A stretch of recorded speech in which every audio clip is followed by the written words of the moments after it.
Have you ever wondered what games you should keep or you should lose? Find out here at Purge Reviews. CoraQuest is a dungeon-dwelling game for children. Sounds really exciting, and not something you see all that often. Now, this is going to be a children's game that I'm going to recommend parents playing with their kids. It's a dungeon dweller. The rules are not complicated compared to other dungeon dwellers, but, this is fairly complicated compared to, like, Candyland or My First Day and Age or something like that. Now, the game has different stories you can go through, which is fantastic. It also has an app. You can create your own heroes and enemies and stories, and that is wonderful. Fantastic job on that. The game itself is pretty rudimentary. I don't think parents are going to sit down and play this without the kids, but I think with the kids, it's a very fun romp. All the artwork was originally done by children and finished off by an artist, so it has that unique quality that kids are really going to like. That also leads us to unique enemies. It's not going to it has your orcs and goblins, but it also has like rat people. There's spiders going everywhere. So some really neat stuff going on here. And this is a really good product. The components don't go with miniatures. They go with standees, which is fine. I wish the box was a little bit bigger. It's kind of tough to get everything back in there.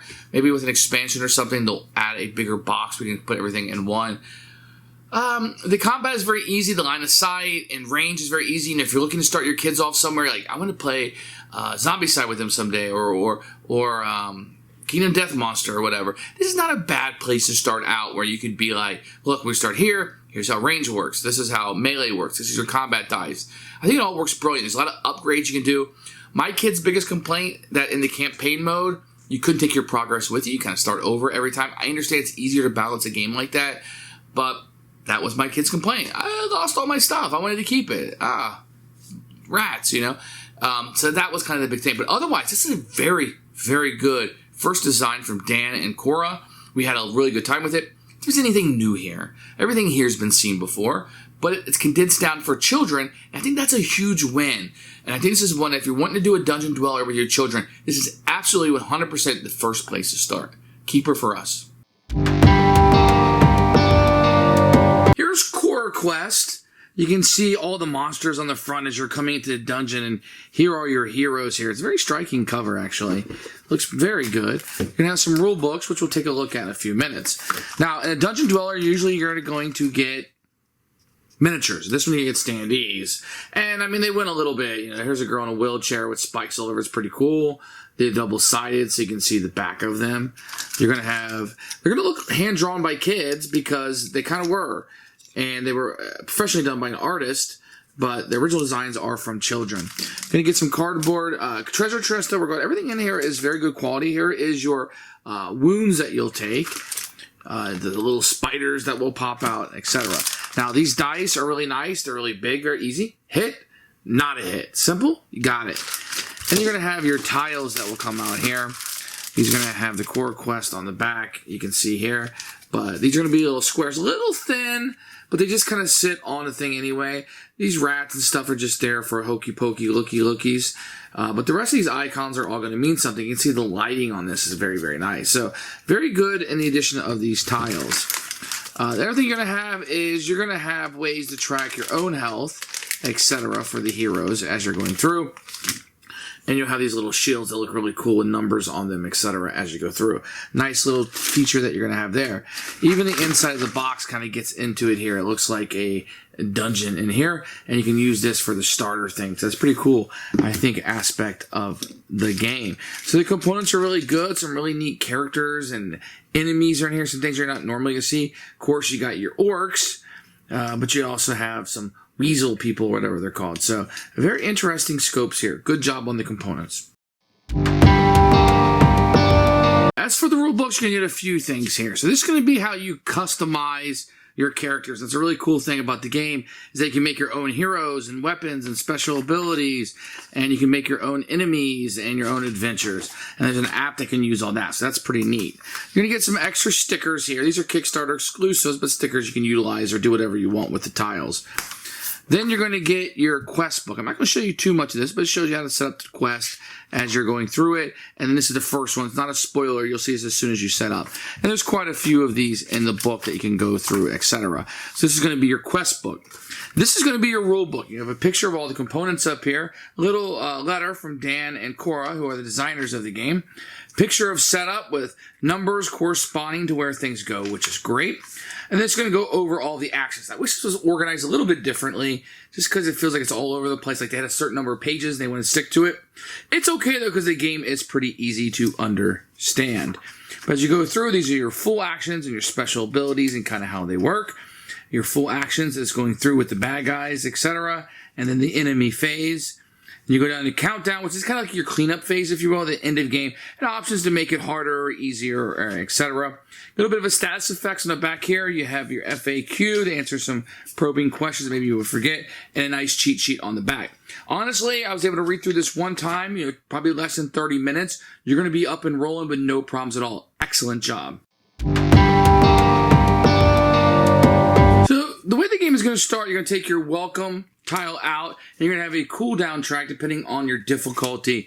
And you can see here is 4, 5, and 6. For this, we're just going to show the normal 1, 2 for a regular kind of introduction here to the game. In addition, you're going to take a look at the quest board, and it will tell you which cards to put in. This is not a spoiler. This is the first one you're going to go to. So you're going to take A, B, C, and D. It'll tell you what enemies will be in here and what you got to do in order to win. So we're looking at A, B, C, and D. So then you will go to these cards, you look here in the corners, and they will have letters. So you'll take the, let's see, here is A, B, C, D, and you will set those aside to make the deck. Then what you're going to do is you're going to take the regular cards, you're going to shuffle them up, and you're going to put them into 4 even piles of cards. So you're going to have your 4 piles of cards here. Then you will take the 4 cards, the A, B, C, D. So let's say this is A, B, C, D. You'll shuffle up D and shuffle that card up in there. You take the C deck, you'll shuffle those up, putting C on top. You'll shuffle up this, putting the B cards on top, and then you'll play the A's, putting the A's on top. And that will give you a deck of cards that you'll be going through as you're ready to explore the dungeon. Each player will also choose one of the many heroes that they can be. There's boys and girls and orcs and dwarves and all kinds of stuff. There's a cat you can be. All kinds of things you can be. You're going to choose one of these. Now, you always have to play with 4 of these in the game. So if you're playing 2-player, you'll play as 2. If you're playing 3, one person out of 2. Playing 1, you'll play as 4 of these. These will always tell you the movement, how much health they have, what dice they roll for their initial weapon, and a power that they may have. Now, if you ever miss, you can, on an attack, you turn over this, and now your weapon is a little bit more determined, and you get extra dice. That's kind of how that is going to work. You take your character, and you put them out here on the welcome. I'm just going to put 1 there, because I'm just going to show you how to play the game. If you look here on your cheat sheet, it's going to be the hero phase, and then you're going to have the enemy phase, and a cooldown track. On the hero phase, you can take as many of these free actions you want, which is revealing cards from the deck, or using an ability. Or you can take up to 2 of these full actions. Move, search, swap, revive, or attack. Let's go through these. If you want to move, and you're that character, you would simply look at your movement points, and you'd move, in this case, 4. So maybe she would go, she would start right here, 1, 2, then maybe she want to reveal the top deck, and put that down, and that is going to interrupt her movement, not end it. And then she can move 3, 4, so she can continue moving on in that path. Now, some of these, as you're moving through, will have artwork on it, which may or may not correspond to anything. If you reveal one of the story cards, then you would simply go to the book after placing it, and you would read what happens in the story, and things will change, etc. Enemies might come out, and etc. It's not a real big spoiler. Just know that when those come out, in addition, you're going to have tiles like this come out, and these will bring enemies out on the board. So say our character was over here, and she revealed this tile right here, which has the X's on it. And you're going to know what enemies you're going to have when the game starts. So what you would do is you will look here to see what enemy would be triggered. So in this case, maybe the rat folk would come out. So what you would do is you put a rat folk out on each of these spots, and they would be ready to do some battle. But we also have a treasure there. So we take one of the treasures and put it on the spot. So we take this and we put it right out there, and now it's available for our heroes to deal with. Now, if we were next to the treasure, one thing we could easily do is spend an action to search. So we would take this off, and we would simply draw a card from the top of the deck, and it will give us something. In this case, it gave us a cutlass, a new weapon giving us new dice, new range, etc. that we could put on our character. There are all kinds of things. It could be potion of healing. We could get a trap could be in there. X-ray goggles. There's all kinds of little fun things that you can get inside of those treasures. If I'm next to a hero, I can always swap items if that's something that I want to do. If a hero next to me is down because they're stunned, then I can spend an action to revive them, bringing them back up into their ready position. The only other thing I talk about is when I'm next to enemy and I'm able to attack them.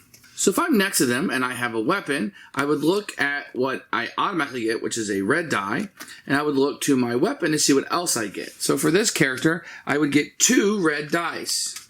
I would simply take the 2 red dice and I would roll them.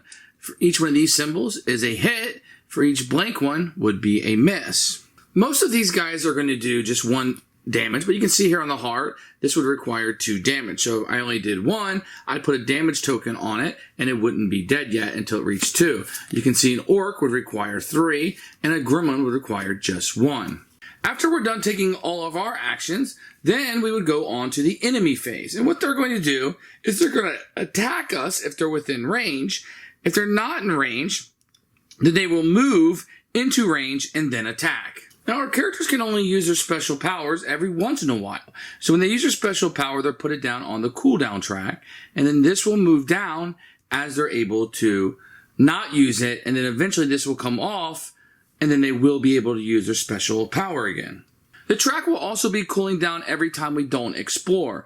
If we don't explore 2 rounds, then what will be released upon us will be the dreaded spiders. And these guys will come out and just kind of inflict the board. And this is to kind of keep you always exploring. Now, the dangers of exploring are that more monsters or bad guys will come out, but you really don't want these spiders kind of running around the board. Now, each adventure you go on will have its own unique win or loss condition that you will need to meet.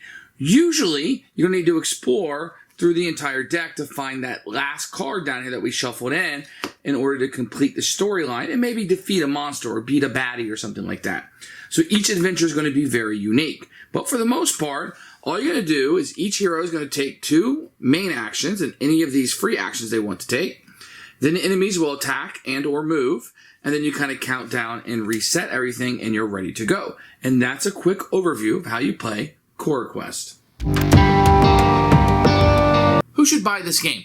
Anybody looking to dungeon dwell with their kids. This is absolutely 100% the first place I would start. Probably around 6, 7, 8 years old. If they have the patience for something like this, I think the app to add in their own enemies and story, we incorporate that in our homeschooling, where they could create their own stories and heroes, and we did all that, and it was a really good time. This is an excellent game. Check this one out, and don't sleep on it, guys. Keep her